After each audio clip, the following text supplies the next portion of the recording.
Welcome, everyone. Today, like I said, so excited to have you all here um, for today's webinar, which is we're calling it Unmasking the Resource Wars, Rwanda, Congo, and Victoire Ingabire. Uh, Let's see. Give me just a second. Sorry, y'all. Before we get started, we have so many amazing guests that we're going to hear from.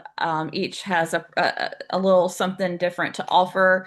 But before we get started, I just wanted to go over some of our norms and just some housekeeping. Um, we're here to learn today, so just coming here with open minds and ready to learn more and go a little deeper. So again, this is a friendly discussion, not a debate. So you can leave comments if you'd like in the chat. We just ask for folks to please be respectful. We're not here to mediate arguments. We want to learn and share from each other. Um, I ask that everyone please stay muted. Like I said, we have some really amazing guests, and they took a lot of time to prepare these great presentations, and we want to make sure that they're able to give these presentations uninterrupted, and we want to make sure that we can reuse this content and share for folks who may not be able to have joined today and to share it with them at another time. So I ask that you please try to stay muted throughout the presentations. Um, After each speaker presents, we will have a Q&A. So if you have a question that comes up during these presentations, I ask that you put that question in the chat, and then I will be pulling the questions for the chat for the Q&A after the presentations. I mentioned that we have these great speakers and presenters today. And so I just want to tell you before we get started a little bit about each one of them.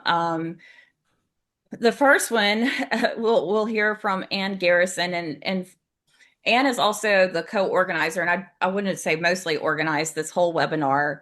When Ann reached out to Code Pink about whether or not we would like to work with her to present this webinar today, it was an immediate yes on our end because um, felt like this is such an important topic. It's a very timely topic. And while there's a lot of great organizers and activists and organizations that are doing a lot of work around conflicts in the Great Lakes region, it is a blind spot for many of us. And so to be able to kind of learn more and learn how we can engage and also be activated more around all the conflict and the need for liberation.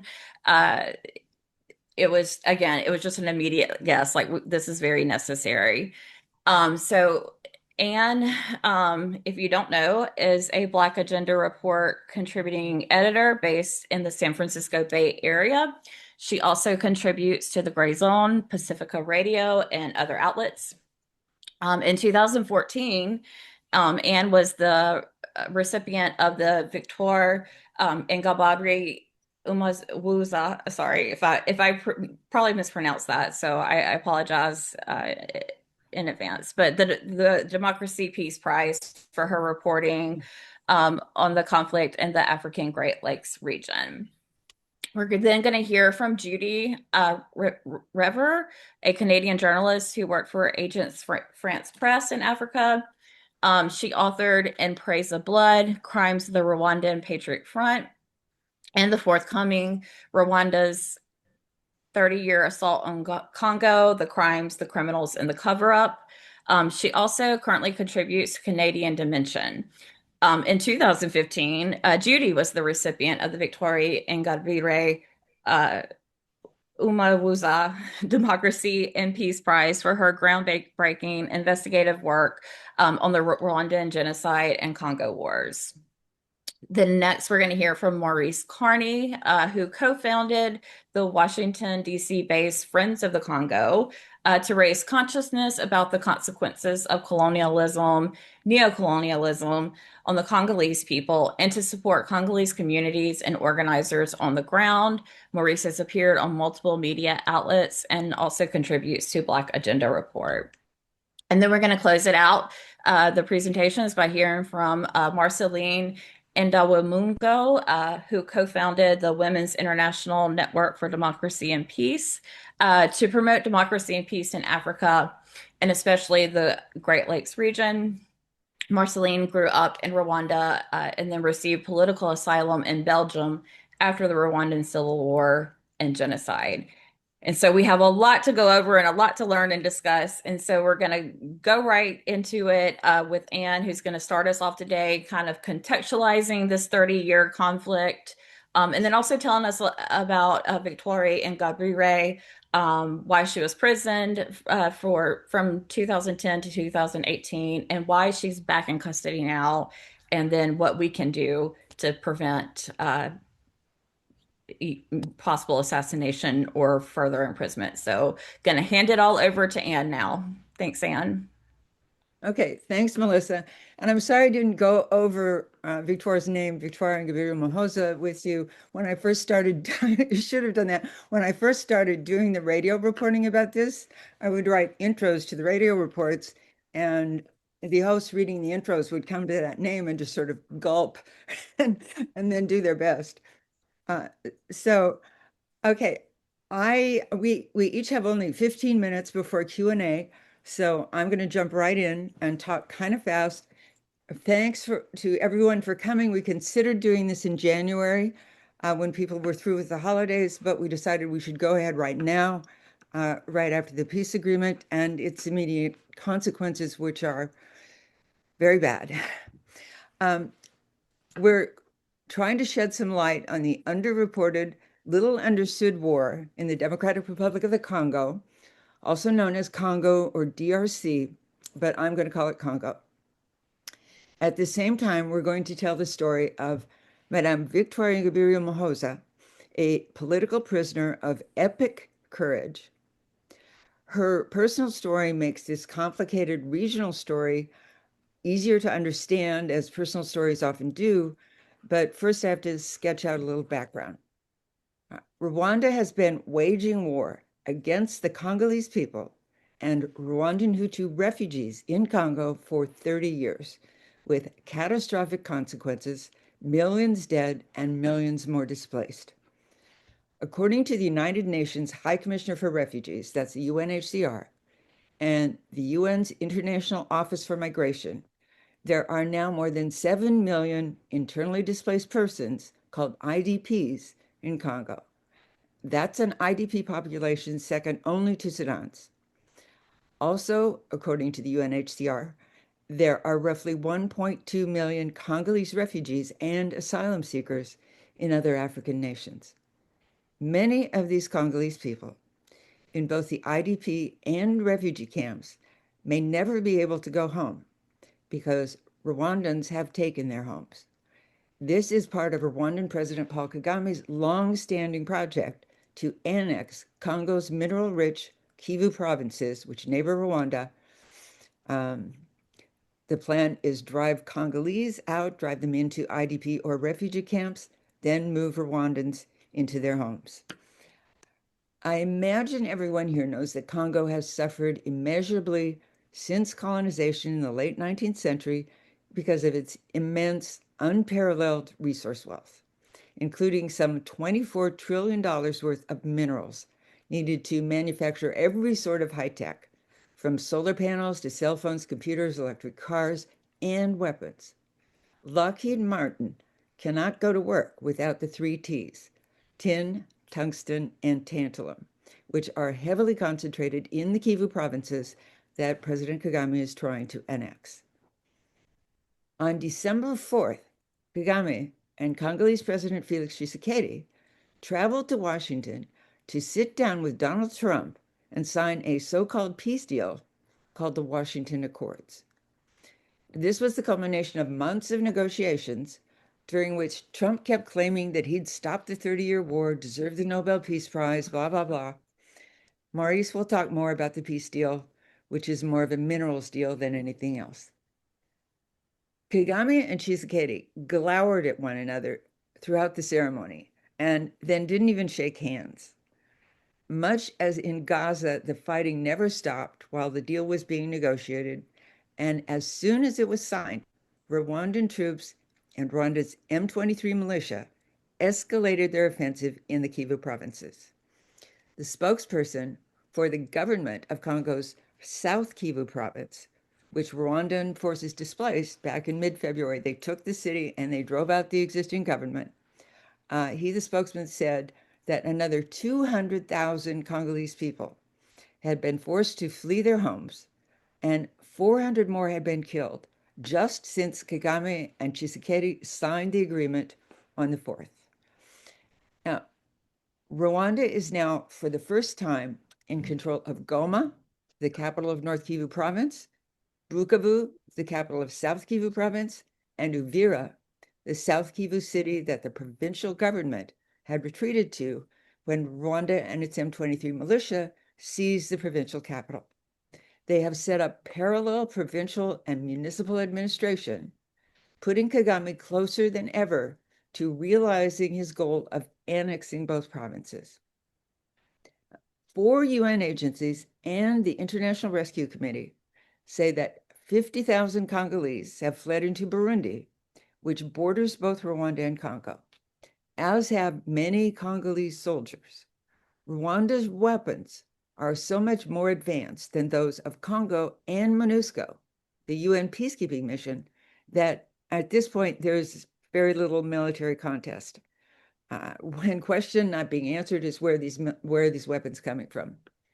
Now, today we, especially Judy and I, aim to expose the false narrative framework that this has gone on in for 30 years. To understand that, we have to go back to the 4-year Rwandan Civil War, launched on October 1st, 1990, which culminated in the infamous 100 Days of Massacres known as the Rwandan Genocide, or as Paul Kagame and his officialdom insists, the genocide against the Tutsi. This is the false narrative, the genocide against the Tutsi, only the Tutsi, that has hung over the Great Lakes region, most of all over Rwanda and Congo, ever since Kagame and his army seized power in Rwanda at the end of the 4-year war and the infamous 100 Days of Massacres. That was in July 1994. It's the false narrative. This is the false narrative that Victoire Ingabire challenged when, in 2010, she landed in Kigali, the capital of Rwanda, returning from exile in the Netherlands. And she went straight to the Genocide Memorial. There she asked, where is the memorial to the Hutu victims? The post-genocide Rwandan state is founded on Tutsi victimhood and Hutu guilt. So in that simple statement, where's the memorial to the Hutu victims, surrounded by cameras, she challenged the state's very foundation. And that foundation is based on a rapid, wholly unscientific count of the dead that was totally controlled by Kagame and his people. There was no time for doing such a study, but they quickly announced that Hutus had killed 1 million Tutsis. President Kagame has since used this false genocide narrative, genocide against the Tutsi, only the Tutsi narrative, to justify his totalitarian rule in Rwanda, where he uses an elaborate spy state, including Israel's most advanced surveillance tech. That's only one of his many connections to Israel. We are going to have a piece, we're going to paste some links in the chat. And there's one that I've written about this called The Victims' Pact, Rwanda and Israel. Kagame claims to be Rwanda's savior who ended the genocide against the Tutsi, and therefore the only one who can protect it from another genocide against the Tutsi going forward.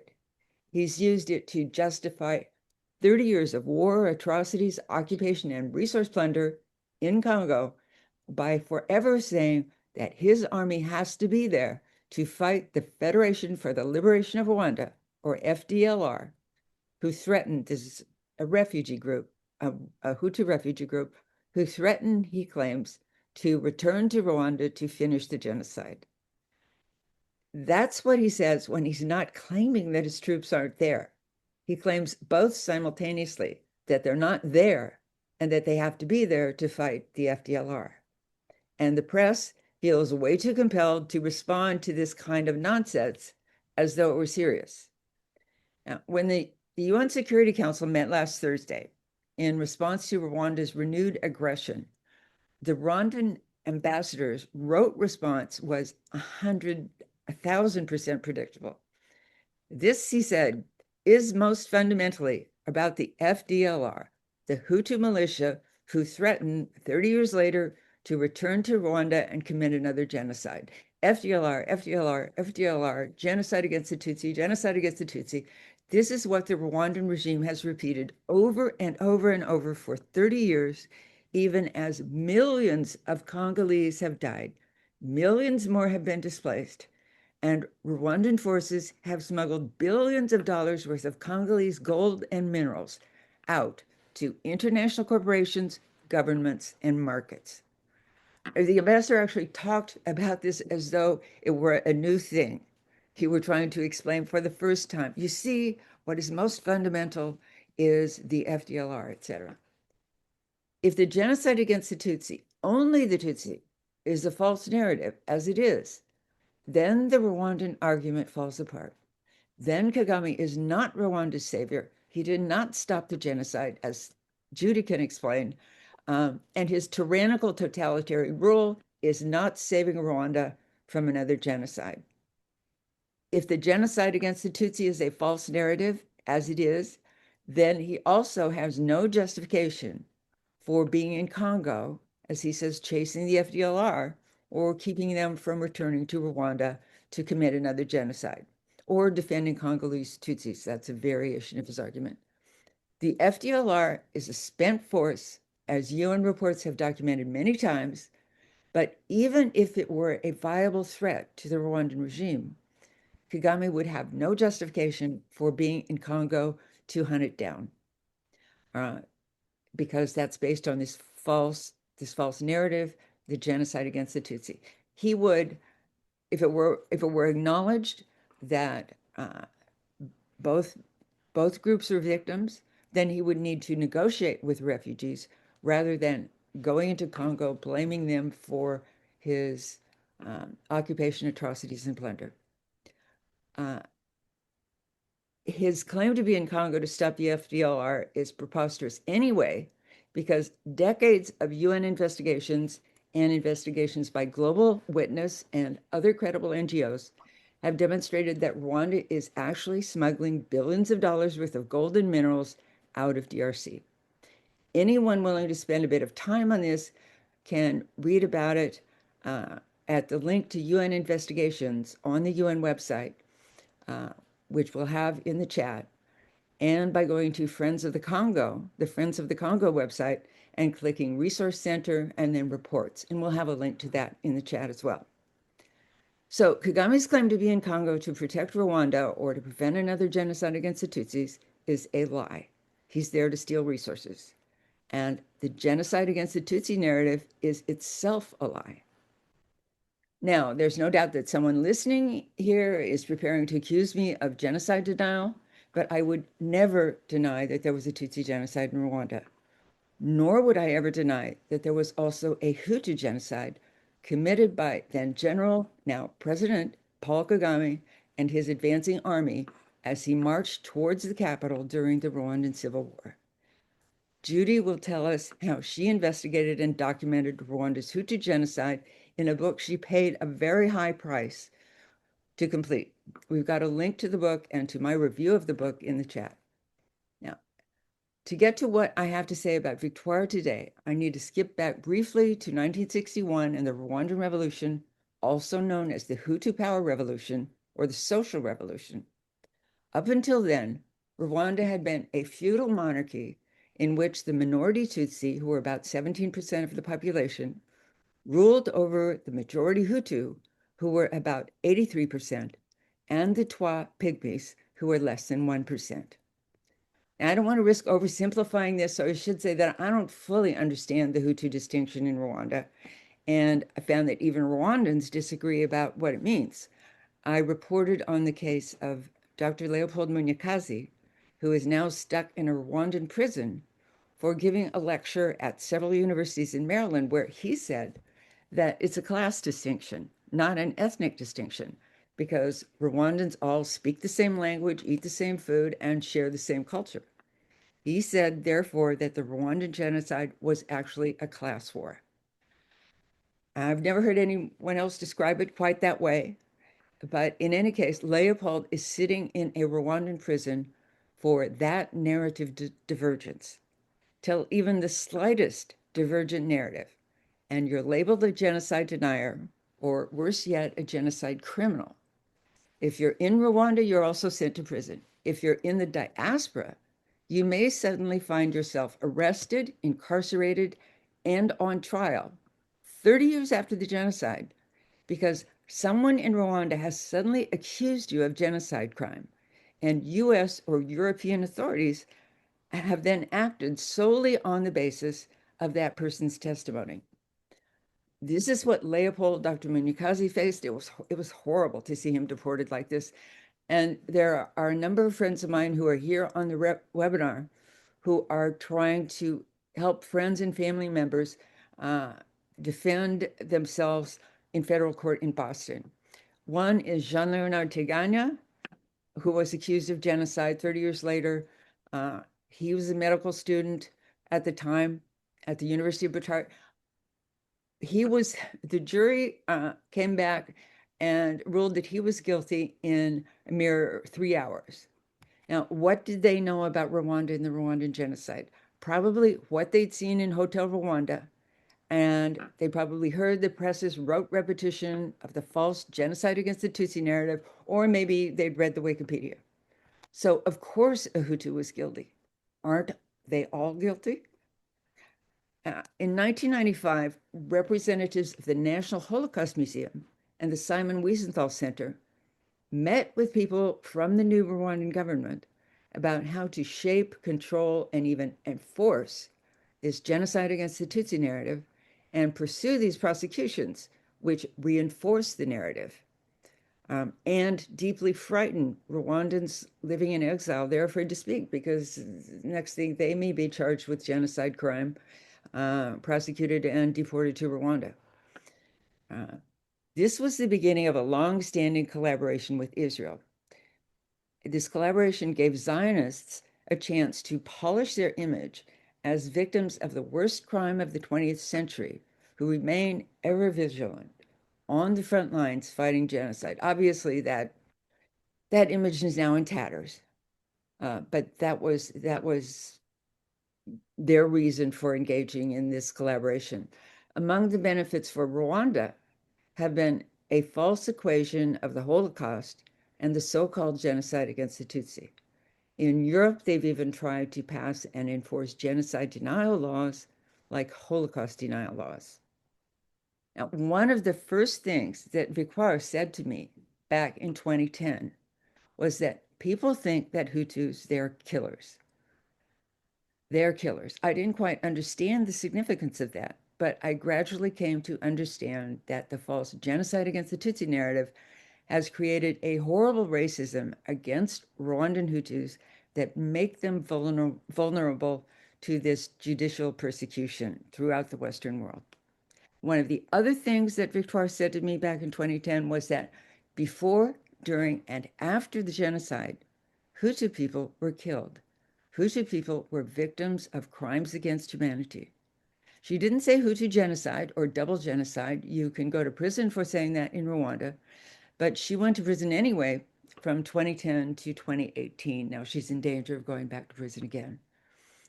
After listening to the discourse about the election in Rwanda and talking to the three candidates who weren't allowed to register, I realized that this 2010 election wasn't about what one might expect. It wasn't about schools, roads, development, taxes, etc. It was an argument about the genocide. I wrote a piece for a Canadian journal to that effect. And the next thing I knew, it had been republished by 3 African publications. And the late Professor Ed Herman, co-author of Manufacturing Consent, called and said he wanted to send me a copy of his book, The Politics of Genocide. It then took me some years and quite a bit more reading to fully understand the significance of what Victoire said in 2010. One of the most important books I read was Judy Reaver's In Praise of Blood, Crimes of the Rwandan Patriotic Front, published in 2018. She's our next speaker, and I want to say a few things about what she went through to publish her book before passing her the mic. Kagame operatives were calling her home in Canada, threatening her and her family, including her two grammar school-aged daughters. When she was checking into a hotel in Brussels, where she'd gone to do some research, two Belgian security operatives appeared at either side of her, saying they had intelligence that there were Rwandan operatives in the country to kill her, and that they, the two Belgian operatives, were going to be by her side for the rest of the time she was there. So here's Judy Reaver, author of In Praise of Blood, Crimes of the Rwandan Patriotic Front, and the forthcoming Rwanda's 30-year assault on the Congo. Links to both of these books are in the chat, as are links to several pieces I've written about Victoire and my piece, The Victims' Pact, Rwanda and Israel. So Judy, go ahead. Thank you, Ann Garrison, for that presentation, pertinent, coherent, and for assembling this panel. Thank you. Anne has been, as many of you know, has been on the journalistic front lines for many years, addressing the war in Congo and also the human rights violations in Rwanda. I also want to thank Code Pink for all their members for their clarity and courage and for hosting this event. So I wanted to start with an anecdote about an encounter I had with a Rwandan human rights activist, somebody who was highly regarded, who worked in Rwanda in the 1990s. He ran a prominent organization. And I met him one night in a cafe. He asked me not to use his name, but he provided me with some rich background about how after Kagame and his army took power in 1994 in July, he began and his team began to document the number of Hutus who were disappearing, the number of Hutus who were being thrown in jail arbitrarily, people who were being murdered, and the number of Hutus whose land was being seized. And at the same time as they were trying to document these crimes, his team members were disappearing one by one. So the whistleblowers and the people exposing these crimes were being eliminated. So this is a kind of what I call this the RPF. RPF is the Rwandan Patriotic Front. This is Kagame's regime. It is a tactic of slow predation, and it's a type of psychological warfare. And it turned out that this human rights activist, highly regarded, a few of his relatives were targeted as well, were killed, and he eventually fled with his immediate family in order to survive. So he lives in the West. Now, the same psychological warfare has been waged against Victoire Ingabire.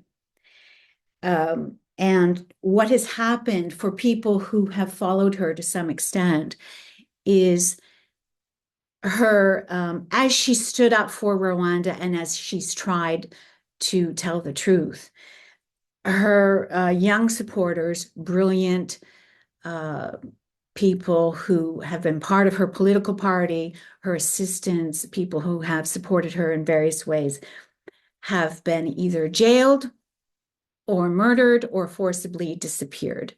And this is a great tragedy.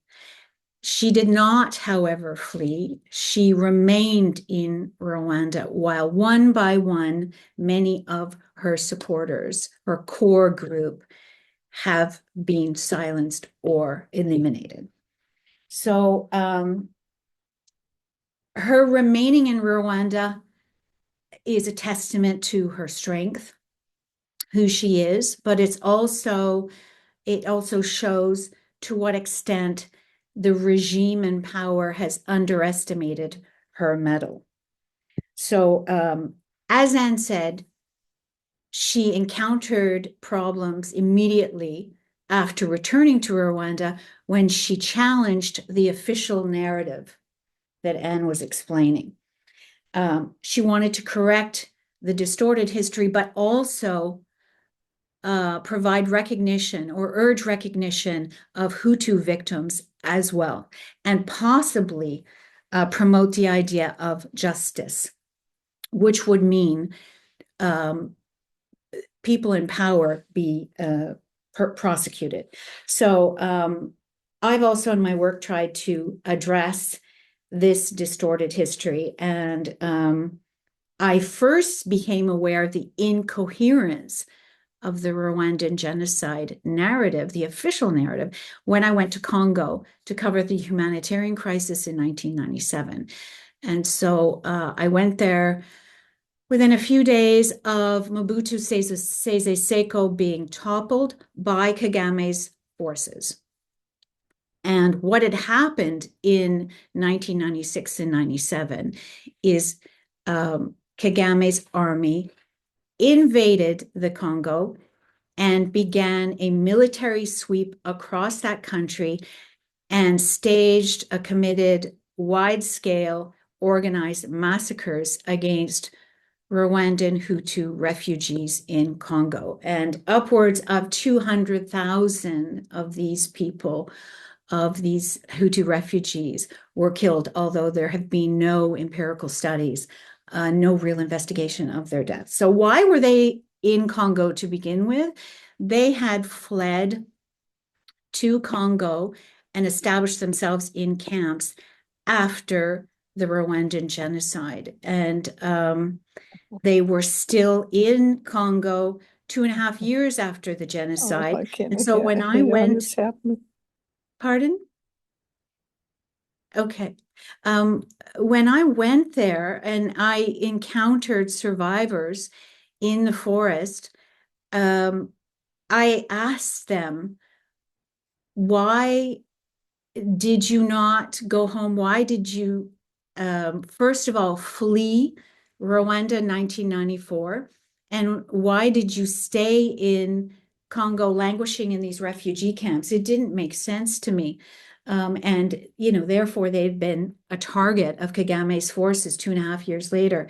And one after the other told me that they fled Rwanda in the first place in 1994 because Kagame's Tutsi army was killing their families, had killed their family members. And many of them were afraid of going home because there were a number of Rwandan Hutu refugees who had been going home and they were disappearing. And I had never heard these kinds of stories before. It was 1997. I had read about the Rwandan genocide. I had read that there was one category of victim and one category of perpetrator, that the Tutsis were victims and the Hutus were the perpetrators.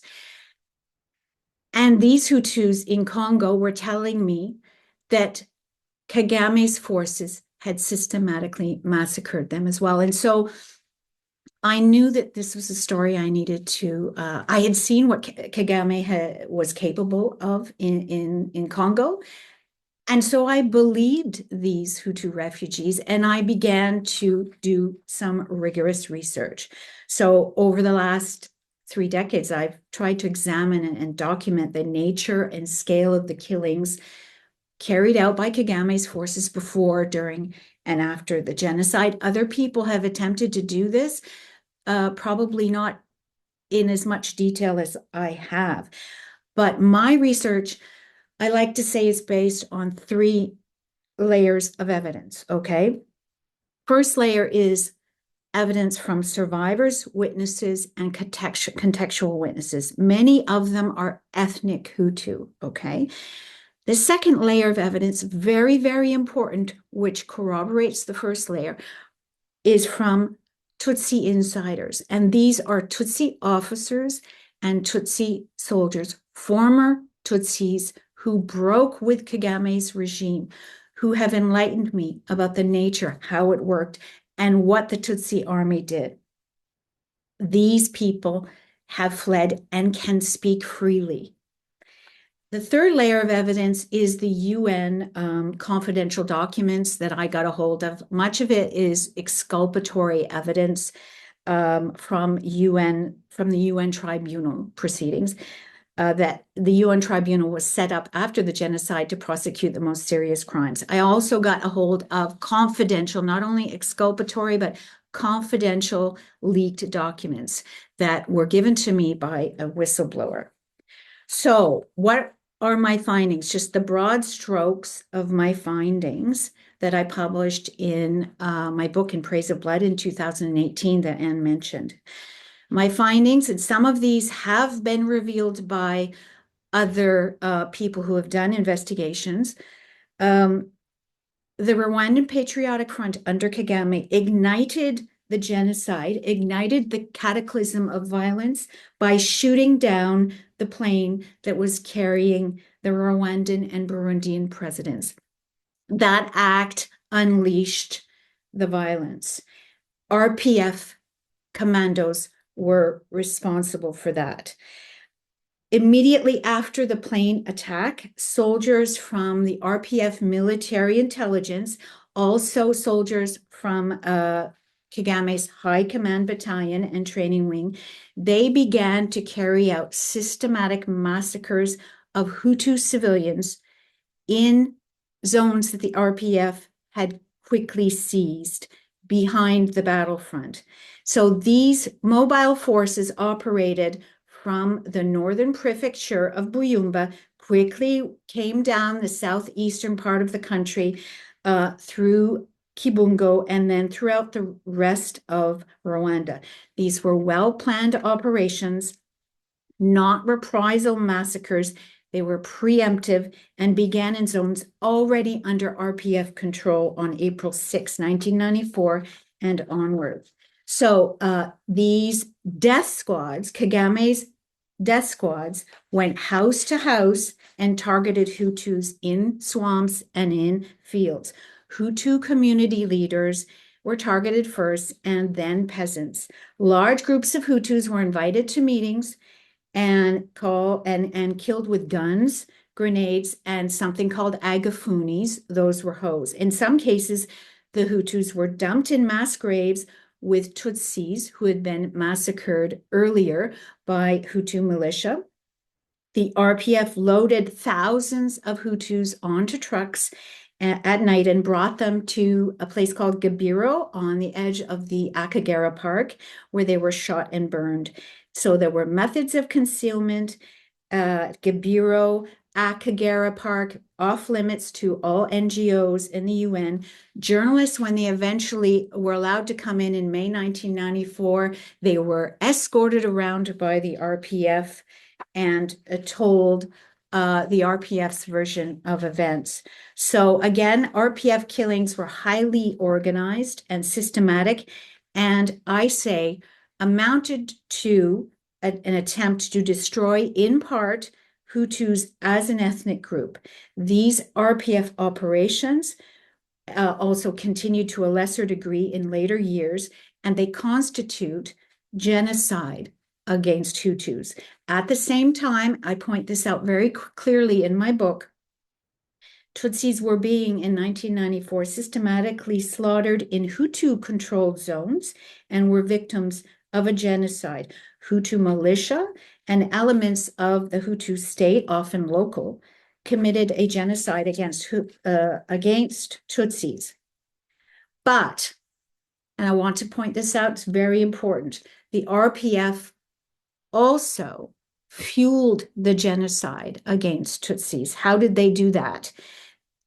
RPF commandos, Tutsi commandos, from the High Command Battalion and the Directorate of Military Intelligence infiltrated Hutu militias and assisted in and helped kill Tutsis in clandestine operations throughout the country. So the infiltration of these Tutsi commandos throughout Rwanda was the key to the RPF's success in seizing territory. And this gives us some clue as to how the genocide unfolded. So I have urged more research to be done to understand the way the genocide unfolded against Tutsis. And I can tell you, Tutsi survivors and RPF deserters, they live in terror, and many of them are afraid to give their accounts. And the accounts that they have given inside Rwanda are in a crime scene that's controlled by Kagame, under the influence of Kagame. And I have said many times that NGOs and the United Nations and human rights organizations like Human Rights did not do a proper job. They did not carry out quantitative and qualitative studies and do rigorous interviews with Hutus who had fled, or Tutsis who had fled, for that matter, who could speak freely without the specter of violence. And Hutus were not asked, and they could have been asked, because hundreds of thousands, more than 1 million, were in camps. Human Rights Watch could have done those studies, that investigation. It did not. So what were the RPF objectives during and after the genocide?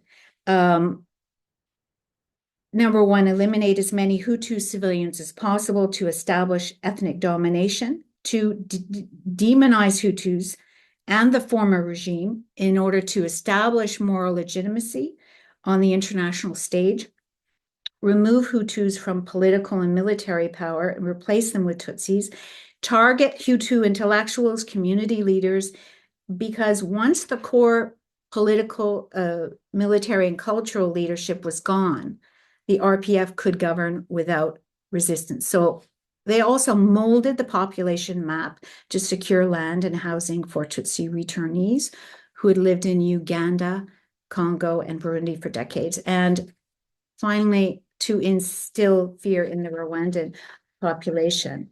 So I don't want to talk too much longer. I want to give Maurice the chance to speak, and Marceline, but so many Rwandans and Congolese people have tried to alert the international community to these crimes over decades, but the West has deliberately concealed the evidence. And I want to tell you just one or two ways they have concealed it. In May 1994, as Kagame's troops were killing in Kibungo, killing Hutus and throwing the bodies in the Kagera River, dumping those bodies, the United Nations and the US government knew what was going on, because that was an area that had been seized. I mean, these bodies were found in June and July. Kagame's troops had seized that zone in late April. So the world was left to understand that those victims in the Kagera River, which came to symbolize the horror and the evil of the Rwandan genocide, because the images were broadcast on international television screens, those victims were victims of the Rwandan Patriotic Front, Kagame's forces. There were also other evidence, like Robert Gassoni's studies that showed that 40,000 Hutu refugees were slaughtered in systematic massacres in 1/3 of the communes he visited. And, you know, the United Nations tribunal that was set up to investigate these crimes, they had collected a lot. They collected enough prima facie evidence to prosecute or at least issue indictments.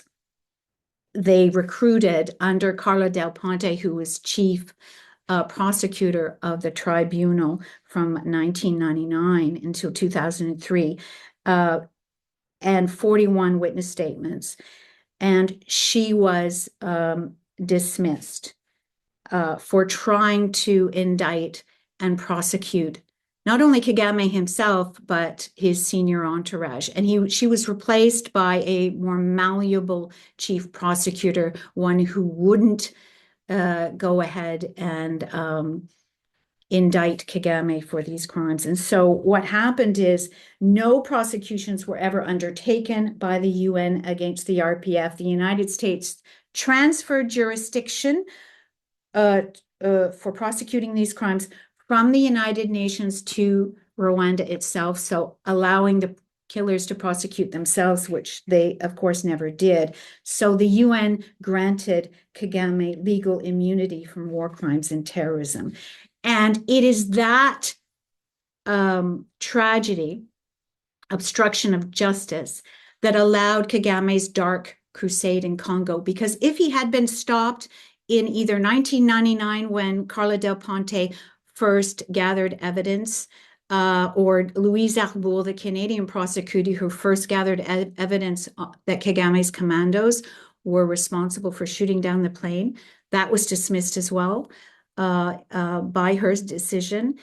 If he and his entourage had been stopped by the international authorities, he wouldn't have been able to wage war in Congo, invade, and then wage for the last 30 years. So the United Nations and the US and other members of the Security Council have given Rwanda under Paul Kagame the means to wage this war. And I just want to stop there and give Maurice the chance to explain the devastation in Congo and what that war has been about.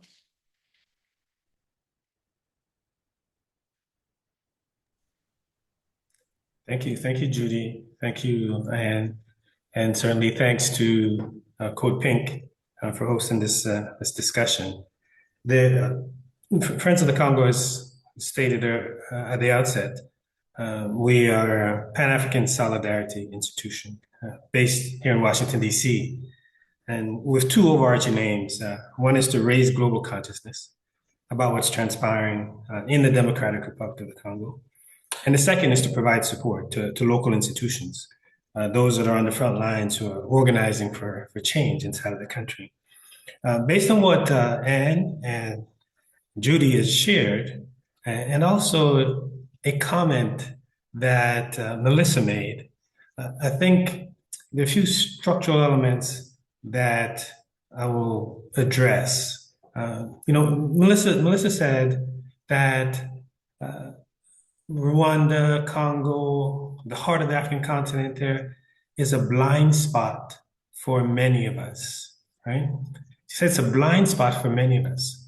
And with her saying that, that speaks to one of the parts of our mission, because we know that that part of the world is a blind spot for a lot of people. So we have to raise global consciousness, raise awareness, educate people about what's unfolding in the heart of the African continent. And that blind spot is not dangling out there by itself, right? It's the product of a colonial legacy, right?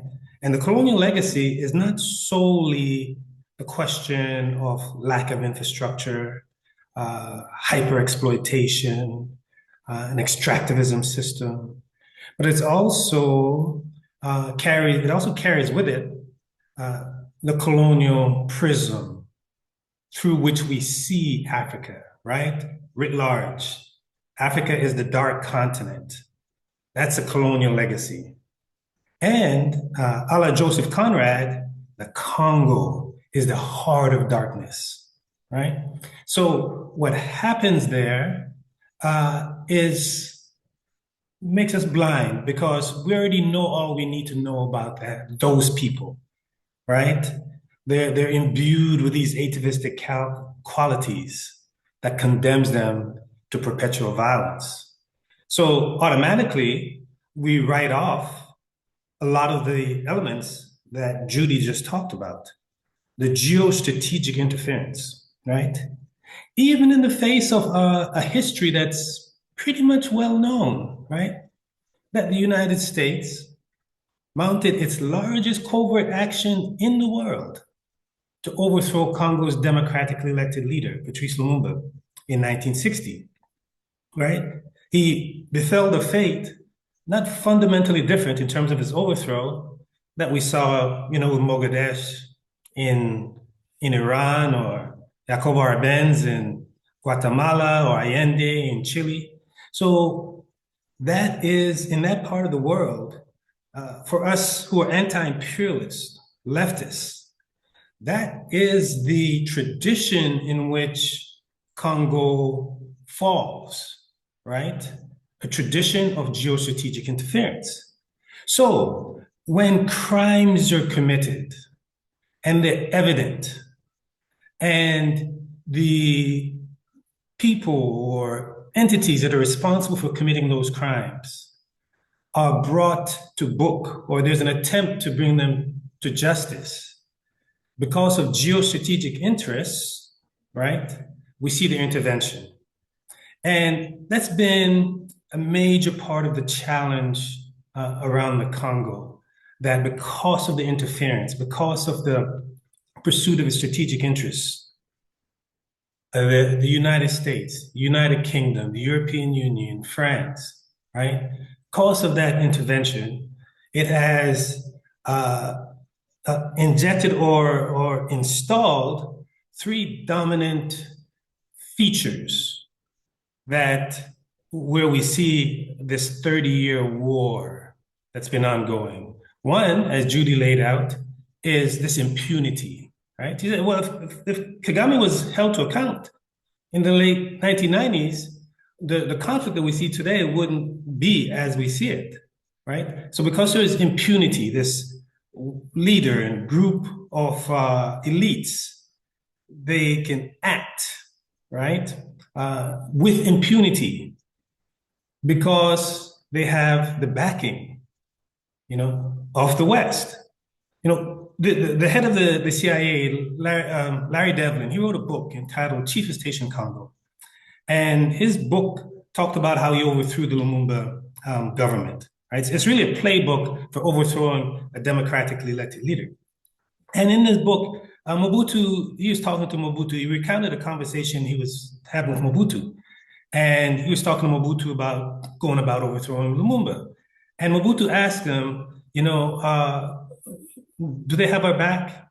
And Devlin said, oh, you mean the big man? In reference to Eisenhower. And Devlin said to Mobutu, yes, this is coming from the top, right? So when these despots, right, know that they have the backing of the empire, that frees them up to act with impunity because they know they will not have to account. They will not have to face justice, right? They'll get diplomatic cover. They'll get political cover so they can commit the most heinous crimes, right? And know that they'll be all right because they have the empire behind them. So this is what's playing out in the Congo and in Rwanda. Kagame is clear because of it, not solely because he was trained in Fort Leavenworth, right? But because he has offered himself up to the empire, right? And their allies. So Netanyahu wants to dispose of asylees, and Kagame said, well, you can send them here to Rwanda. We'll take care of asylees. You can offload them on us. Boris Johnson says, well, I want to do the same thing. Kagame said, I'm at your service, right? Donald Trump today said, we want to get rid of these deported folks. So Kagame said, yes, send that Iraqi. We'll take the Iraqi. And then for $100,000 a head, we'll take whoever else you want to bring. So, or even Macron. Macron said to Kagame, well, hey, we got some challenges in Cabo Delgado in Mozambique. The total energies, this natural gas concessions are under threat by militia groups. Can you send your soldiers to go take care of that? And he says, yes, I can send my soldiers to go take care of that. So the European Union gives them $20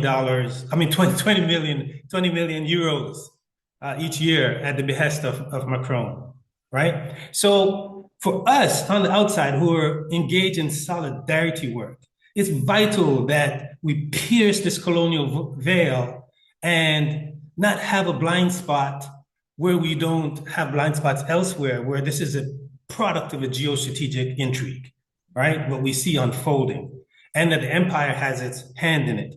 And these local actors where they commit their crimes locally, and then you have the empire and their backers cleanse those crimes on the international scene globally. So it's vital for us as organizers, as activists, right, to be reading Judy's book, to be learning so that we can be clear about the narrative, right? A narrative that counters everything that this culture tells us that's actually happening there in Africa, in the heart of darkness. So I think that's really key for us. And I see Code Pink being in a position to play a crucial role educating its network, which you're doing by providing a platform for us to speak with you today, tapping into a narrative that connects what's happening in the heart of the African continent to geopolitical dynamics, right? So that's so crucial. Now, when these crimes are committed, right, by the likes of the Kagames and the likes of Yoweri Museveni, the president of Uganda, Kagame in particular, he engages in what we call sports washing, right? These crimes are so egregious that left on their own, right, left open bare, it would become evident to folks that, hey, this guy's a bad guy, right? So in an effort to cleanse its image, not fundamentally different from the United Arab Emirates or from Israel, Rwanda engages in sports washing. How do they do that? Well, they enter into sponsorship deals with sports teams like Arsenal in England, or Bayern in Germany, or Paris Saint-Germain in France, or most recently, the Los Angeles Clippers right there in Los Angeles Rams. They enter into sponsorship deals that presents Rwanda in a positive image. So if Rwanda is connected to the Los Angeles Clippers, surely the Los Angeles Clippers wouldn't be in bed with a genocidal maniac. What you guys are saying there, this Judy River book and all that, that doesn't jive. You're putting me in a space of cognitive dissonance. You're telling me this guy here that's hobnobbing with the Los Angeles Clippers and the Los Angeles Rams is responsible for the killing of millions of Africans? That doesn't even make sense. Plus, they're in the NBA's in support of them. They have the National Basketball Association league there. Now, the National Basketball Association would not be in bed with a despotic killer, right? So here again, this is where we enter as Code Pink, Friends of the Congo, the Gunners of Arsenal, right? We pierce the veil and expose the truth. Like the Gunners of Arsenal, the fan club of the Arsenal football team, putting pressure on their football team to say, hey, this guy is a bad guy. You're in sponsorship with them. We as fans, we're not in agreement with this, right? So when we think about that part of Africa, we often think or believe that there aren't actionable items that we can take, where we can have an impact. The fans of the Arsenal football team disagree. We're going to take action. And just this year, or just with the past few weeks, Arsenal football team said they're going to cut their ties with the Rwandan government, right? So these are some of the elements that I'd like to share. One, that we educate ourselves about what's happening. Two, that we subscribe to the narrative that comes from the masses. Judy was sharing with you people she spoke with.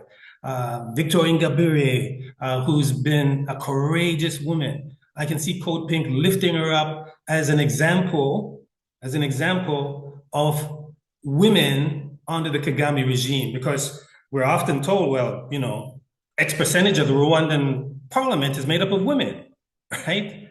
And that's the narrative that's put out there. But the last, 2 or 3 presidential elections in Rwanda, if you want to call them that, what happened? women were arrested for even daring to run for office, right? Victoire Ingabire, Diane Rwigara, arrested because they challenged Kagame. So we can take up those narratives and share with our network so people have a clear understanding of what's unfolding. Now, just to wrap up, a major part of the challenge around the Congo is really connected to Rwanda, in that whether it's in Rwanda, in Uganda, or the Democratic Republic of the Congo, the leadership is a neo-colonial leadership. That is to say, they owe, right, their allegiance to the empire, to people outside of the African continent, right? So what does that mean for the Congo in particular? Well, if their interests are outside, they're not really concerned about the interests of their people. So Kagame can attack the Congo, right? The whole world can say, well, hey, your soldiers are in the Congo, as the United Nations did this February, Resolution 2773, where the UN Security Council voted 15-0 that Rwanda's soldiers are in the Congo killing people and that they should leave immediately without any precondition, cut their ties with the militia groups that they're in command and control of, implement a ceasefire, provide humanitarian quarter, right? This is what the entire world said. However, if you have a neocolonial leadership in Congo whose primary concern is remaining in power, you don't necessarily rally behind that. You come up with an avenue that's going to preserve your power, preserve your presence in office. So you go to Donald Trump and you say, hey, Donald Trump, I hear you were talking to Zelensky and you wanted to engage in a mineral for security swap. Well, Congo's got all kinds of minerals. Why don't you come to the Congo, help us out with this Kagame guy, and you can have access. And that's where we are today, where we see, because of the neo-colonial leadership in Kigali, attacking Congo, in Kampala, attacking Congo, in Kinshasa, totally disconnected from the people and the people's interests. We see a situation where Congo's wealth is being sold off because of a strategic partnership that Kagame and Tshisekedi and Donald Trump just signed in Washington, D.C. We see 70 million Congolese languishing in extreme poverty. World Bank says 70 million to 110 million Congolese live in less than $2.15 a day. We see Israeli billionaire like Dan Gertler, who has access to those minerals in the Congo, pulling in $200,000 a day in royalty. One Israeli billionaire, $200,000 a day in royalties from access to Congo's minerals because of the neo-colonial leadership there. 70 million Congolese living on $2.15 a day. So make no mistake about it. It's not solely a Congolese question. It's not solely a Rwandan question, but it's a geostrategic question where the empire, whether it's France or in, UK or Belgian, European Union that's got a critical minerals deal with Kagame, United States, their interests are being met from the status quo, from Kagame having impunity, no accountability, no justice, from the neocolonial leadership in Kinshasa selling off the minerals where Donald Trump says, we're going to get rich, right? So my talk is really an appeal to the activists out there, to those who are engaged in mobilizing against, the genocide in Palestine, trying to block US invasion of Venezuela, that the Congo and what's happening in the heart of the African continent fits in that anti-imperialist, leftist, activism. So that's the appeal that we make, that you be engaged in a way that can support the masses of Congolese, hopefully bring an end to the impunity, inject some level of accountability through activism, and set us on a path to delivering justice for the people of the Congo and the Great Lakes region writ large, who have been trapped in a neo-colonial setup for the past 3 decades.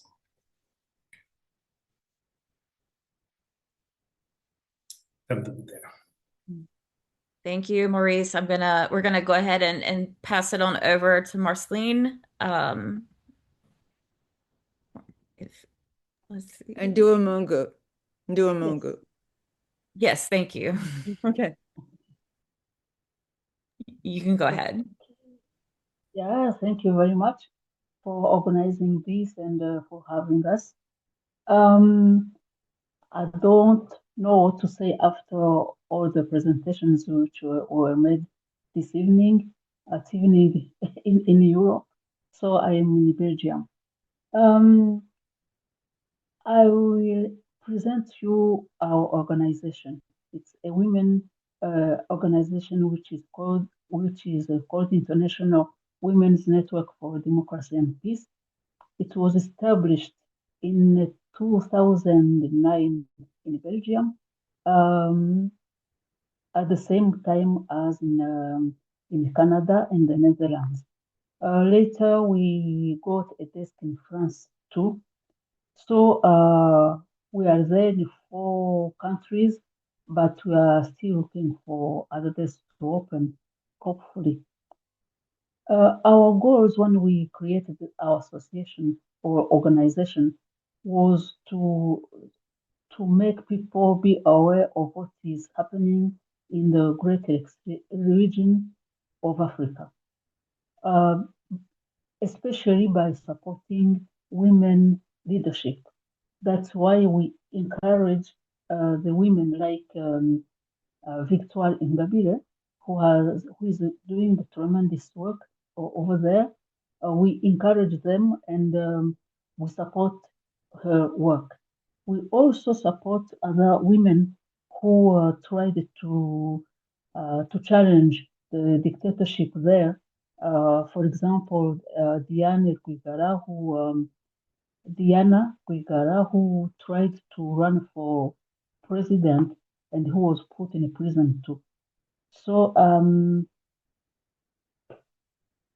among other activities, we have created an award called Prix Victoire Ingabire Umuhoza pour la démocratie et la paix in French.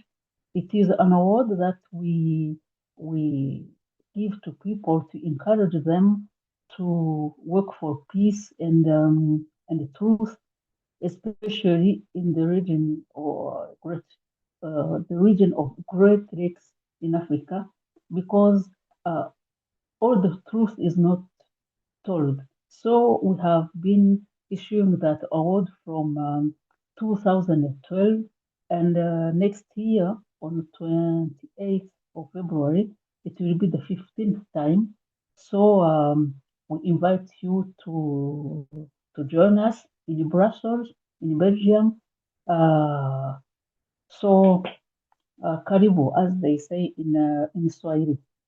The award is named after the name of Victoire Ingabire Umuhoza because she was so inspiring to us as women. She is very courageous.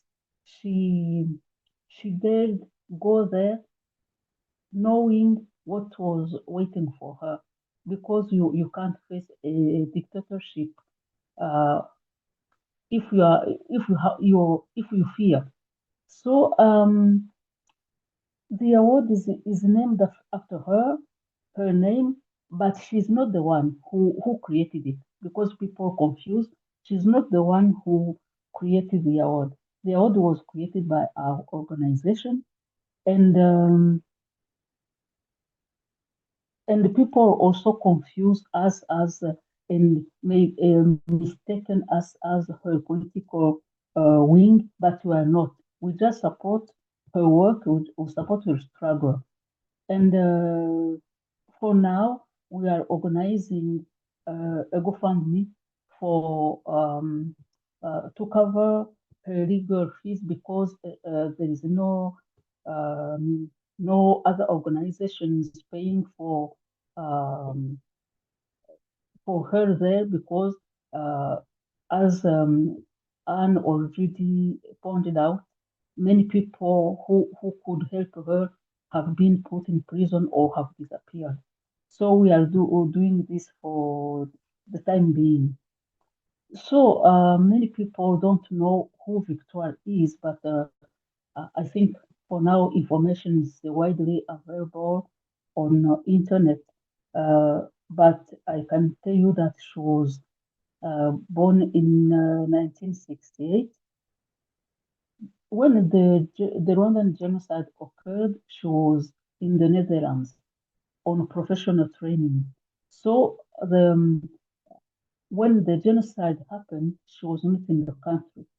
That's why it is very difficult for the Rwandan regime to accuse her of having participated in the genocide, because that is the main the the main offense they put to any people challenging them.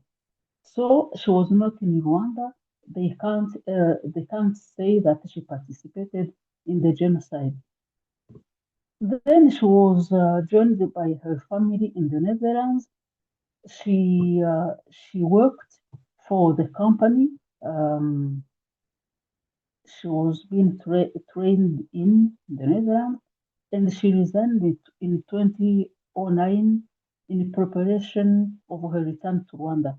She wanted to compete with uh, President Kagame in the 2010 elections. So she went in Rwanda in January 2010. She tried to register the political party she was presiding at that moment, FDU, or Force Democratique Unifiée, but she didn't succeed because the government made some hurdles on her way, and her political party was not registered. So, as Anne said, she visited the genocide memorial at Gisozi, and she pronounced uh, a speech asking for the government to acknowledge the deaths of Hutus. So at that moment, the government she was mistaken by the government, which began telling to people that she was promoting double genocide just because she asked for Hutus to be remembered, and she asked where they are buried, and the government um, started a smearing campaign saying that she promotes double genocide. So in October 2010, she was put in prison for, among other things, because of the speech she pronounced at Gisozi. She was sentenced to 8 years in prison, but she filed an appeal. After that appeal, the sentence was put to 15 years. Okay, so being in prison in 2010, she normally had to get out of prison in 2025, but she was pardoned by the president in 2018, together with the gospel singer Kizito Mihigo, the same day. And so, but in the meantime, all the people who were working with her disappeared, were killed, and many are in prison. So she's alone. She's not discouraged by that. But many people outside here don't know that for the time being, now she was re-imprisoned in June, but there in the country, she has no one to look after her, to work with her. She doesn't have any political bureau. She has nothing. And in this year, in 2025, she would have recovered her civic rights, because people need to know that when you go to prison for 6 months in Rwanda, you lose your civic rights.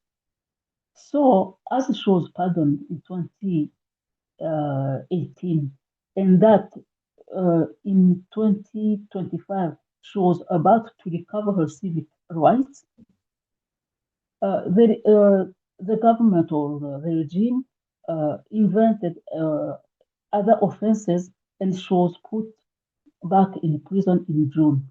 And we believe that they did that for her not to recover her civic rights, and she can't compete if because from 2025 they will again count X months, and she will not compete for the elections. Anyway, her party is not registered, so she can't say I go to. She can't compete for the highest position in elections because her party is unregistered, and this is not fair because RPF is a political party, but it is the one which gives clearance for political parties to register. So it is at the same time judge and party. It can't be fair towards other political parties. And then I think that I can say many things about Victoire.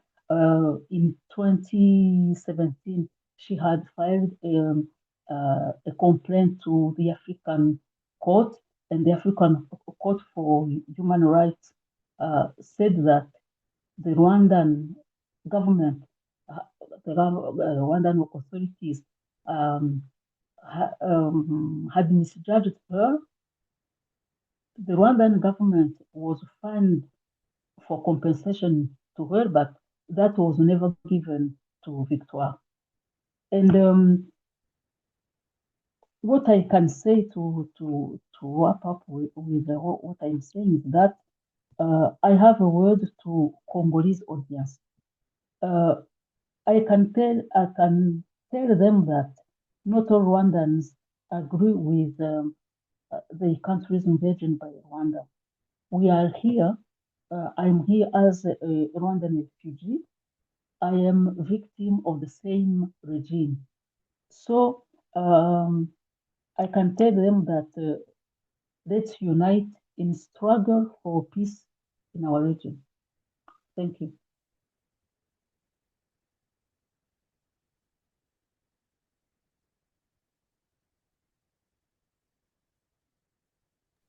Thank you so much. So I know I learned a lot more than I knew before going into this webinar today. So I'm extremely grateful for those presentations. So now we want to open it up to some questions. There were a couple that I gathered from the chat. So give me just a second. Let me pull them up. I don't want to miss anyone's question. The first one was, and it was when Anne was speaking, and I think, Anne, you were given the context of the 30-year conflict, and someone asked, what part did the Clintons play in this story? So if anyone has any insight they want to offer to that, feel free to come off mute. It's just open to any of the panelists. So,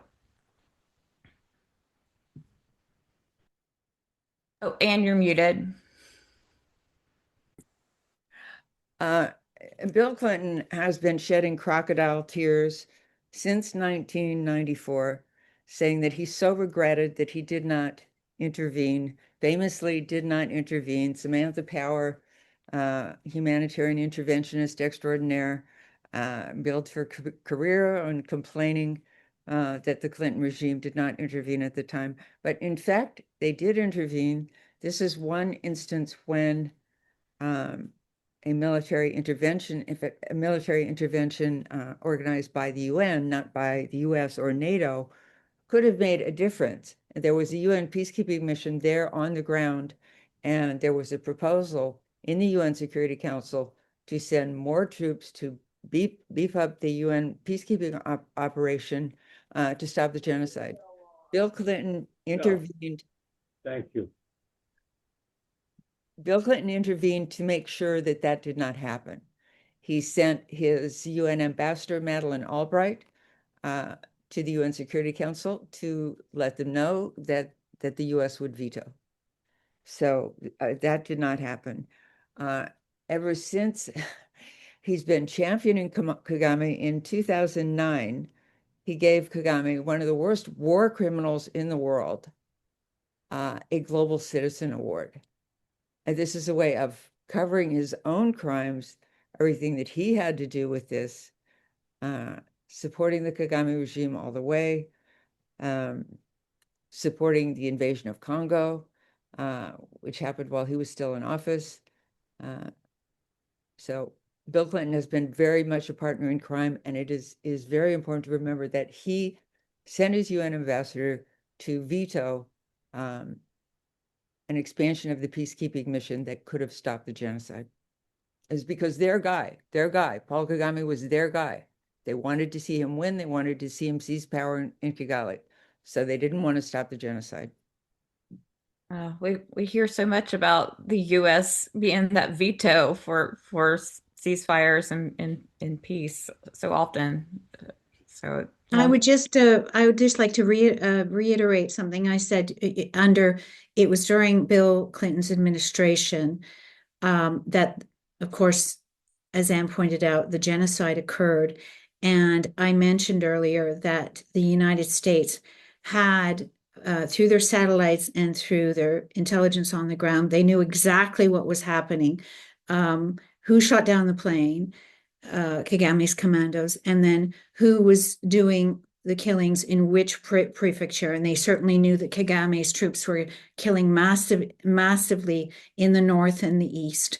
And they covered up those crimes and then ensured, it's very important, that Kagame and his army, his senior officials, would not be prosecuted at the UN tribunal for these crimes. It was the US ambassador to it was the US war crimes ambassador, Pierre Prosper, who ensured that the jurisdiction for prosecuting those crimes would be transferred from the UN to Rwanda, as I mentioned.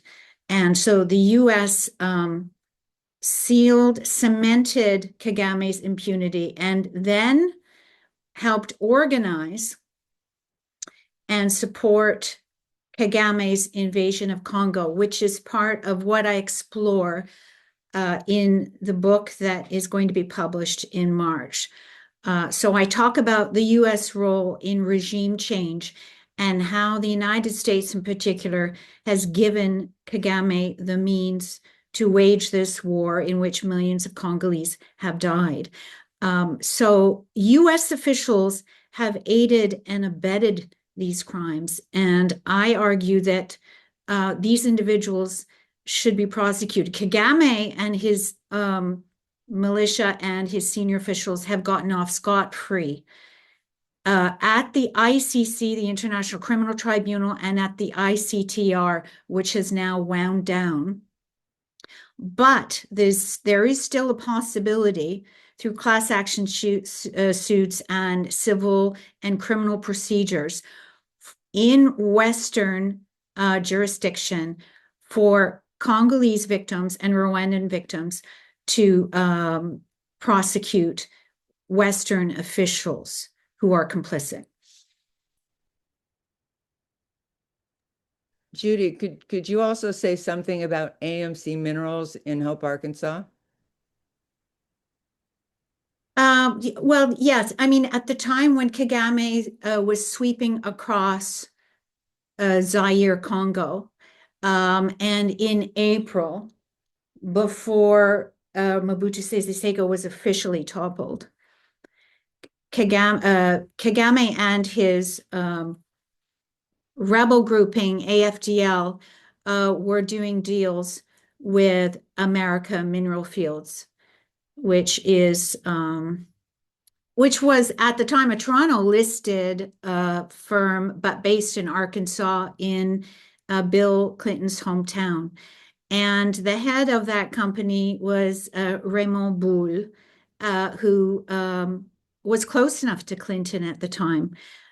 So, I mean, there was a clear connection. And if you look at the evidence, there were a lot of Western financial backers at the time, not just AMF, but there were some brokerage houses, some banking officials, other mining officials, mining companies who were brought in on a plane in April to Lubumbashi, a mineral-rich region, before Mobutu is being toppled.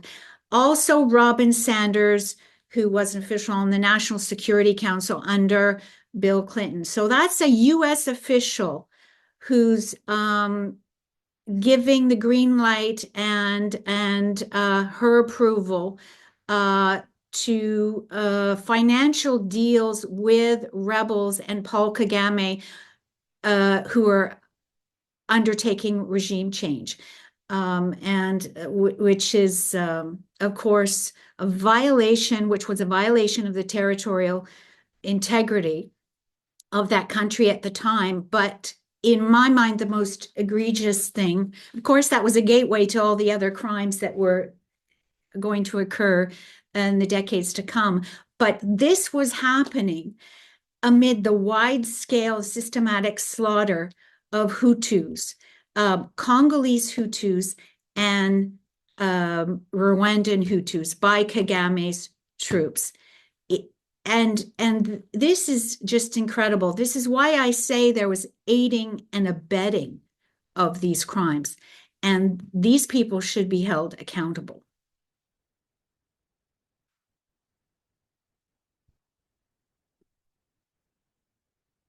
Thank you for that. And it looks like Maurice also shared an article also referencing what Judy was just talking about in the chat as well. So this next question, and I believe the person who asked this question said that Maurice actually answered it after they asked the question, but I'm just going to pose it for the panel just so that other folks might have a chance. But the question is, is the interest of the U.S. Israel and Europe in supporting RPF and their involvement and the control of the narrative, and are the sweetheart deals that's happening with financial interest and are weapons manufacturers a factor? Well, I can just briefly say that the United States, first starting under the Bush administration, supported the RPF in its founding in the 1980s, when the founding members were part of Yoweri Museveni's rebel movement, and then when Museveni came to power in 1986. And so it was then the United States started supporting Yoweri Museveni and Paul Kagame as geopolitical linchpins. Why is that? Because essentially, as I see it, they were interested in using these individuals as a bulwark against Islamic influence from possibly Sudan and other places on the African continent. And so Yoweri Museveni and Paul Kagame have been loyal servants to U.S. empire interests in that respect. Also, if you see the Congo, Central Africa, Paul Kagame in particular has been used to open up that economic corridor. Anne alluded to this, so did Maurice, opening up the economic corridor to Western and also Asian multinationals. And if you look at under Mobutu, copper and cobalt had plummeted. They were no longer interested in maintaining Mobutu as head of state. Congo had to be open for business. And you've seen what was their rationale, because in the years after that overthrow, copper, cobalt production have soared. I've documented it. Also, the artisanal minerals, just as strategic, perhaps even more, in the Eastern Kivus, and that's where Kagame's militias and Kagame's troops traffic vast amounts of strategic minerals like tantalum, tungsten, and tin. And so Rwanda has been the hub for the export of those minerals, of the 3T minerals, we call them. So they're laundered, they're plundered, laundered, trafficked from Congo. They're sold in from Rwanda onto the international market, the global supply chain. And these are the minerals, of course, with cobalt and copper, that are essential for our global economy. And they're getting them cheap, right? Congo supplies, because Congo isn't sovereign. They're getting them for cheap. Thank you, Judy. Does anyone else on the panel want to chime in there, or we have just like, I think, one more question in the chat.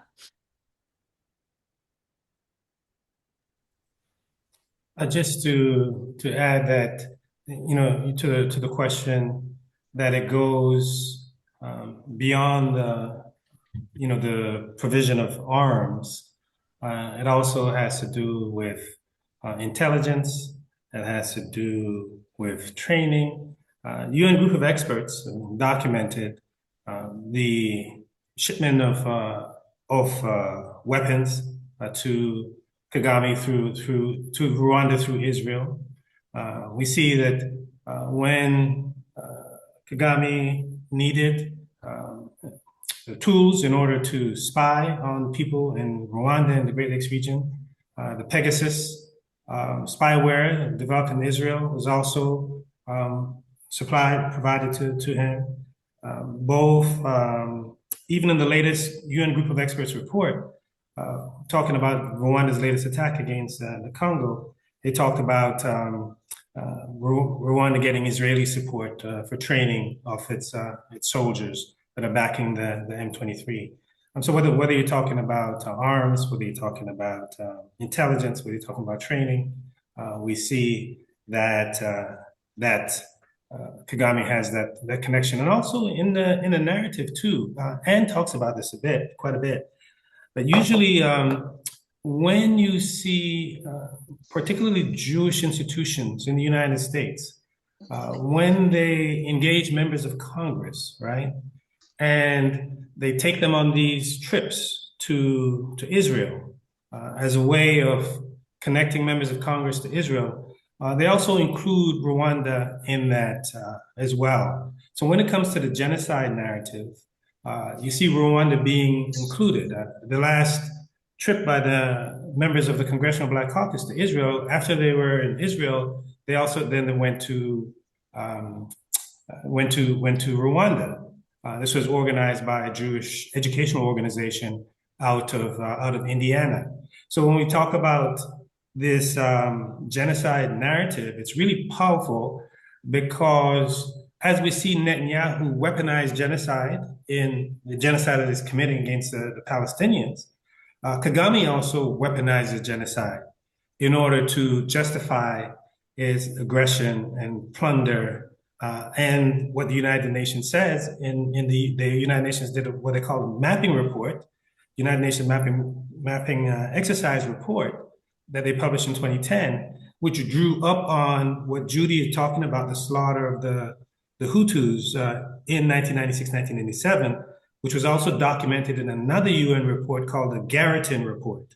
So that Garrison Report played as a foundation for the United Nations Mapping Exercise Report.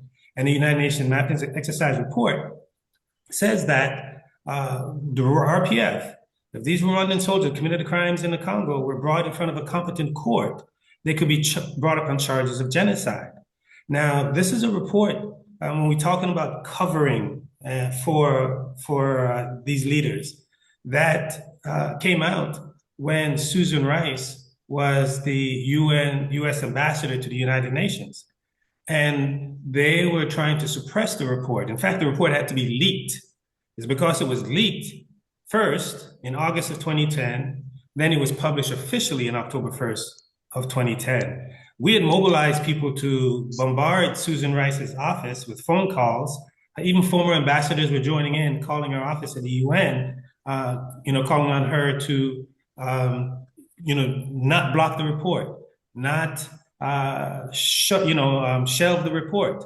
And Kagame, just to give you a sense of the juice that he has, he was so furious of the report of being accused of committing genocide in the Congo that he literally summoned the United Nations Secretary General Ban Ki-moon to Kigali to address, to have a sit down with Kagame because of his discontent with that report. We had presented the report with the assistance of Congresswoman Donna Edwards from Maryland in the U.S. Congress. We did an entire briefing for members of the Congress, calling on members of the Congress to pressure then the Obama administration, right, to shed light, to not suppress this report that says that Rwanda could be charged for genocide. Rwandan soldiers could be charged for genocide in the Congo. So this gives you a sense of the extent to which the cover exists in spite of the abundance of evidence. Judy lays it out for you. International Criminal Tribunal of Rwanda, right up to this very day, right? We see the continuation of impunity. We see the lack of accountability. We see the lack of justice, and we see the devastation that has wrought on millions of lives in the Congo, right? So, early 1990s, late 1990s to right here today, it hasn't fundamentally changed, and we have to continue to press, continue to demand justice, continue to demand accountability, and continue to expose the nature of the crimes that are being committed and how they're being covered up, whether it's sports washing, whether it's ambassadors, whether it's government. It's incumbent on us to continue to expose them. Thank you for that, Maurice. I'm going to put the next question in the chat as I read it, because it's a little long. So that way, if our panelists need a reference back to it. But the question is, according to the Observatory of Economic Complexity, OEC, an organization that maps global trade, Rwanda's biggest export recipients are the UAE, followed by China, and then Thailand. Europe and the US do not even make up 131 million, as Rwanda's second biggest export receiver, China. So if Rwanda is mainly trading with the West's quote unquote rivals, how come PK is seen as a darling or agent of the West instead of the UAE or China? And then I'm also going to go ahead and just throw in the second question that was also in the chat because it's relative, and it says, after several hundred years of negative colonization by many countries, how does Africa feel in general about China investment? So we'll look at that as two parts, the first question and then the second one. And then whoever wants to take it, go right ahead. Well, I think so. Those figures are a bit misleading. It's transfers and exports between states, which have nothing to do with actually for example, the minerals that Rwanda is exporting to along the global supply chain. That those minerals don't immediately go to the US. And the reason why they don't immediately go to the US is that the United States doesn't have smelters and refiners. The smelting and refining process is hugely polluting. Okay, so those minerals go off mainly to Asia, China, and other countries, Thailand, and those suppliers then sell powders and metals in various forms and component to big tech. Okay. And a lot of big tech is in the US, as you know, not entirely, but the biggest companies and the biggest weapon manufacturers and technology companies are in the US. So that's the global supply chain. That's not going to show up, in the statistics or the figures that someone mentioned earlier. But this is the global supply chain. It's very useful, for the suppliers to big tech and weapons manufacturers to buy low-priced, steady amounts of strategic minerals from Rwanda. Okay, they're also getting a fairly good price directly for Congolese cobalt. And Congo is the biggest producer of cobalt in the world. And it's one of the biggest producers of copper. So Congo is extremely important. And as I said, Congo needs to be completely sovereign in order to get the best price for these minerals. And it has to ensure that the state doesn't steal that wealth from the people. And the miners and the people need to, the mining cooperatives and the people who live in the Kivus, they have been ripped off royally, and in Katanga as well, in the south, whereby I should mention Kagame and his militia, the M23, are heading after having seized Uvira. So now Kagame is sitting in a position where he could, if he's not stopped, take copper and cobalt-rich Katanga after having basically seized the most mineral-rich areas of the Kivus. So that transfer of wealth is it's not that complicated, but it's not as direct as the person on that chat might think it is. Thanks for that. Yeah, Yeah, go ahead, Maurice.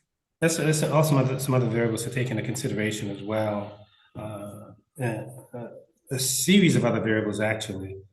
For example, up to 40% of Rwanda's budget as a country is coming from the West, right? It's getting its financial support from the West. Just recently, the European Union entered into a multi-$100 million deal with Rwanda to source critical minerals for Europe through Rwanda, right? We see that, for example, I've shared before, where Rwanda serves as a offloading point for Israel, who is ready to serve for under Boris Johnson in the UK, but the courts intervened, so he was at service for the West. Then we also see that Kagame also farmed out his soldiers, right, as mercenaries to France and Europe in protecting their natural resource interests in Mozambique, Total Energies. So there are a range of variables that one can assemble to demonstrate Kagame's value to the West. Now, when you talk about the UAE, for example, we see that they serve as a convenient outlet, certainly for the gold. We had according to the International Monetary Fund, when Kagame's M23 first started at the end of 2021, 2022, Rwanda was exporting about a little over $300 million in gold, right? But as we come up to today, where they've captured major territory in the east of the Congo, three of the largest cities, the three largest cities now, in Goma, in Bukavu, in Uvira. Today, as we speak, according to the International Monetary Fund, Rwanda is exporting up to $2 billion in gold, right? And the thing about it is that these exports, this is an additional element, right? It's not solely the question of the plunder, but these exports are then placed on the books of the state as export gains. And when you have export gains like that placed on your books, it elevates your credit rating so that Standard & Poor's and others and give Rwanda better terms for borrowing in the global market. So there's just like layers of benefit that come from Rwanda's plunder of the east of the Congo. And as we've just recently seen in the White House last week, that Donald Trump has continued in the same vein as Macron out of France and the European Union in basically rewarding Rwanda for its wars of aggression and plunder against Congo by signing an agreement, what they call a regional economic integration framework, where that illicit trade that Rwanda has been engaged with, that the IMF talks about, that Global Witness talks about, it can now become licit under the Trump deal or the Trump agreements that were signed in the White House last week. So there's just like a bevy of variables that demonstrate the extent to which Rwanda benefits from the West and gets its support from the West as a result of the plunder of Congo's minerals. Now, just quickly in terms of China, if you probably the best, a few things in looking at the African continent and even Congo in particular. I think Judy really hit the nail on the head about sovereignty. It's so important to look at it from an African perspective. Like, it's not comparing China to the West. The question is there African sovereignty?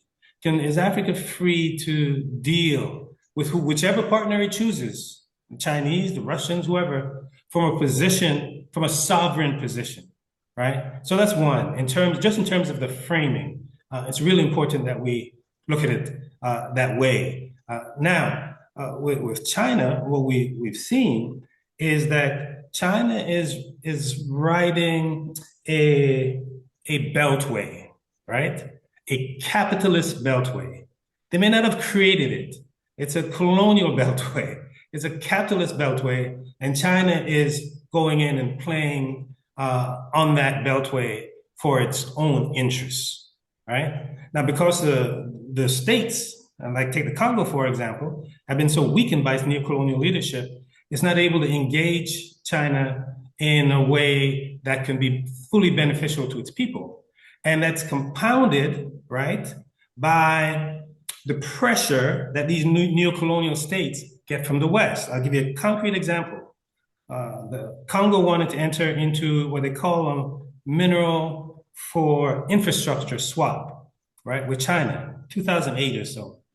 $9 billion deal on the table. So the World Bank comes in, International Fund comes in and says, well, you can't go ahead with this deal. Remember, we're talking about sovereignty, right? Congo ought to be able, good or bad, ought to be able to engage in whatever deal that it chooses, right? So the International Monetary Fund comes in, World Bank comes in and says, well, you see that $11 billion debt that was accumulated under Mobutu, right? Well, we're not going to retire that if you go ahead with this deal. Oh, and the $600 million that you need to operate your government, we're not going to provide that if you go ahead with this Chinese deal. So the Chinese were furious, right? They say, well, the West is blackmailing the Congo by not allowing the Congo to enter into a sovereign deal that it chose to do, right? So Congo had to renegotiate the deal and renegotiate it down to $6 billion deal. Now, when we talk about I just want to go back quickly to that capitalist beltway and how important it is to view it from the African perspective. the United States had control of one of the largest copper cobalt mine in the world. Judy rightly stated, uh, Congo is the largest producer of cobalt in the world. They call them the Saudi Arabia of cobalt in the world, producing about 70% of the world's cobalt, right? And Congo is the second largest producer of copper in the world, behind Chile, right? Except for Congo doesn't have a Codelco like Chile does, right? A Codelco that captures much of the wealth to benefit the Chilean people. But what we saw here is a U.S. company by the name of Tenke Fungurume out of Arizona. This is when John McCain was alive. Had gotten the largest, copper mine possibly in the world in terms of quality, right? And Freeport McMoran ran into debt issues in around 2016, 2017. So what did they do? They sold that Tenke Fungurume to Chinese. It's now owned by China Molybdenum, right? And according to the New York Times, it was Joe Biden's son, his company, Hunter Biden, who played a role in negotiating the sale of that mine from the U.S. company to the Chinese company. So if you're a Congolese and an African, these deals are happening above your head. The people aren't benefiting. So it doesn't matter if the Chinese own it or the US own it, right? It's still a capitalist system where that renders the bulk of the Congolese population living in extreme poverty.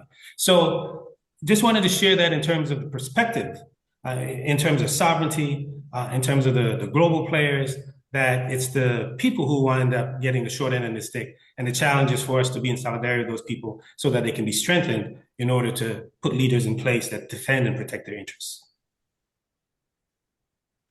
Do anyone else have something? Yeah, I want to say something on just the two issues regarding colonization and Chinese environment investments. Um, on the ground, I can say that there is no difference between Chinese and others because when they get there in Africa, they come with the companies, the supermarkets, everything, and many people, local people, don't uh, have nothing in return. Okay, and what I can say is that the difference between maybe Western colonizers with the Chinese is that they exercise it very softly. I remember that when I was still in Africa, they could come and learn the local languages.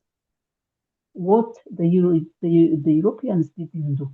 Europeans could still um, go to tennis together, but the Chinese could learn the language and do the same things as the local population. But behind that, they were uh, so, they were monitoring the market and so on. And there is somebody who asked a question: what a common man can do for DRC and Hutus. I think that even raising awareness is important. There are many books written out here, but many people don't know or don't know that they exist, but there are many books which are written on Congo, on Rwanda, if and even questioning our parliaments, because they have a duty towards citizens. If we have an issue, we can ask them to put that issue to the government and so on. I think that there are many things to, and even participate in in activities like yours, you who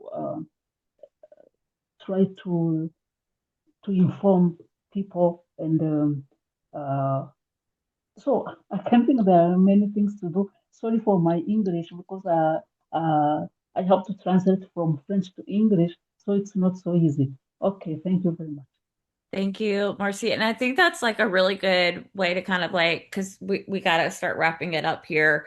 Um, But first of all, I just want to like thank all of the speakers and our special guest panelists today. And I know that I'm not the only one at CoPink who wants to have more of these webinars. I feel like we only touched like the tip of the iceberg today, and I feel like there's so much more that we can cover, and that, you know, in part of this raise awareness type form of action and helping, that's what we can do, is give a platform for people to come on and educate and share all of this. And so Marcy kind of like laid out like what she believes will be the best way for the common man or woman to do the to right the wrongs. And so before we wrap, I just want to give Anne and Maurice and Judy also time if there's some sort of like direct action or ways that our folks can take action that you want to uplift right now. I want to give y'all a chance to be able to do that. And before we end the webinar altogether, I just want to let all the participants know that we will be compiling a list of all the resources that were discussed here today, all the articles, all the links to books, the amazing organizations that Maurice and Marceline are work for. We're going to share that in a follow-up email. So you'll make sure you'll have all the resources shared, and you can further raising your consciousness and awareness, and then take what you're learning and share with others.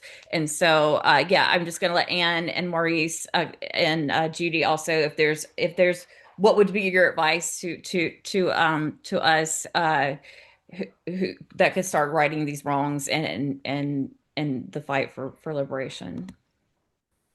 I can go. I just put a link in the chat. Free Congo, freecongo.org. When you go there, there are three things that you can do right away, even before you get off the call. One, there's a humanitarian effort support that you can support by clicking as soon as you go to freecongo.org. It's a humanitarian relief effort that you can support. Two, the first action item there on the page is a letter that you can send to members of Congress, calling on members of Congress to withhold, not to allow U.S. taxpayers' dollars to sponsor war in the Congo by supporting the Kagame regime. We saw at the United Nations a couple of days ago that the United States spoke out against Kagame's troops in the Congo. They've been doing that for years. So speaking out is nothing new. They need action, right? Need to sanctions from the UN, withholding of aid. And this was done before in 2012. So it can be done again. So that's the second thing. And the third is for people to join the movement, to sign up, complete our email list. We have a series of actions that we'll be taking, against encouraging the fans of the LA Clippers, Los Angeles Rams to cut their ties with Rwanda, build on the success that the fans had in England against the Arsenal. But sign up for our list in order to be a part of those actions. And visit us on our social media. We're at Congo Friends on Instagram and Facebook and X. We provide regular updates every day, and you can learn more and get more involved by following us and sharing our work on social media. I'll put our social media handle in the chat as well, at Congo Friends on the main social media platforms. Thank you. Thank you so much for CodePink. Thank you all. Thank you, Anne, Judy, Marceline. It was really a pleasure being on with you today. Yeah, thank you. Oh, Thank you. Anne, you're muted if you're trying to talk. Okay, yeah, here we go. Okay, there's one thing I want to say first. We put a lot of links in the chat, and other people were putting links in there. There's one thing that I had forgotten. Aimé, I think Aimé is here. He shared a link about Victoire's thoughts about the peace agreement, what should actually happen. Maybe if he's here, he could put that link in the chat. And I have one that was published in Al Jazeera. Before she was arrested, Victoire was managing to publish on CNN and The Guardian and Al Jazeera from time to time, especially Al Jazeera. And she wrote an article for Al Jazeera about how the voices of the voiceless needed to be considered in the so-called peace negotiations. as Maurice said, all these negotiations are happening way above the heads of the ordinary Congolese people and Rwandan people. So I'm going to put that Al Jazeera piece that Victoire authored in the chat. Also, I'd like to ask people to talk about Victoire, share this, and share the news. I always post news about Victoire on my social media pages on Twitter and Facebook, as does our RFIDP. And I had a couple of thoughts about that with regard to advocating for Victoire and with regard to this NBA, National Basketball Association issue. There were two, when the association with the National Basketball Association happened, there were two, I believe they were senators. Sorry, now I can't remember. One of them was Merkel from Oregon, right? Merkel, who's a pretty good, he's a senator, right? Pretty good senator. And another one from the East Coast somewhere who wrote statements and I think in Congress questioned the NBA's decision to partner with Rwanda and with Kagame. And it's possible that someone could organize to see if they can talk to those two senators about Victoire. With your legislators, you can call and ask their office whether or not you can make an appointment. It's kind of a long shot to get an appointment with the legislator themselves, but you can make an appointment to talk to their staff and tell them what you're concerned about and ask them conceivably to advocate for Victoire. And as Maurice said, there was a successful campaign to get Arsenal to end its sponsorship with Kagame, these Visit Rwanda. They're promoting Rwandan tourism and polishing Rwanda's images. The players come out wearing these badges that say Visit Rwanda. And sometimes you get that message emblazoned in the sports arena. They were successful at getting Arsenal to end that partnership.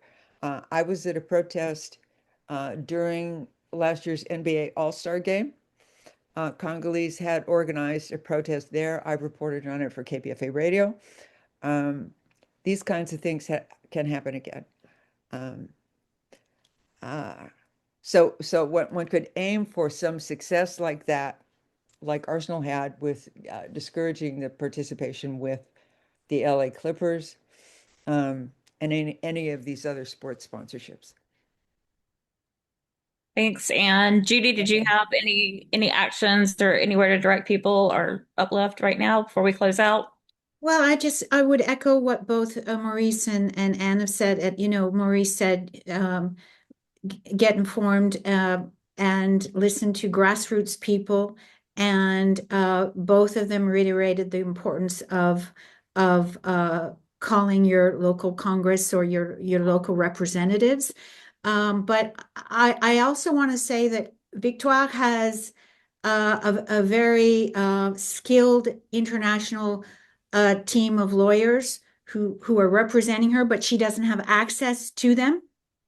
And there needs to be an outcry. There needs to be a grassroots movement of outrage that she has been deprived of international legal representation. We saw when Paul Rusesabagina, one of Paul Kagame's political opponents, when he was kidnapped in 2020 and released 2.5 or almost 3 years later in 2023, we saw an overwhelming campaign, successful campaign by pro-democracy lobbyists in Washington, but also Hollywood got behind Paul Rusesabagina, helped his family put pressure on Paul Kagame and use all the political tools. Paul Rusesabagina was the inspiration for Hotel Rwanda. There needs to be that kind of wide-scale, very, very influential movement to back and support Victoire Ingabire. Great. Yeah, that's super important, and hopefully more people know about her today that maybe didn't before, and we can get something moving to offer her the international support that she needs. Once again, I just want to thank our guest speakers today. All of you were amazing. I think y'all are doing amazing work. I'm so proud that y'all were that y'all all joined. And to our participants again, all of these resources, all these organizations that they work for, books they've written, will be shared out to you in a follow-up email along with a recording of this webinar so you can share it with other people, right? And we can keep broadening this and educating and raising consciousness. So just peace and love to everyone. Thanks for coming and participating today. I enjoyed it, and I hope we build off of this and have more webinars in the future. Thanks, y'all.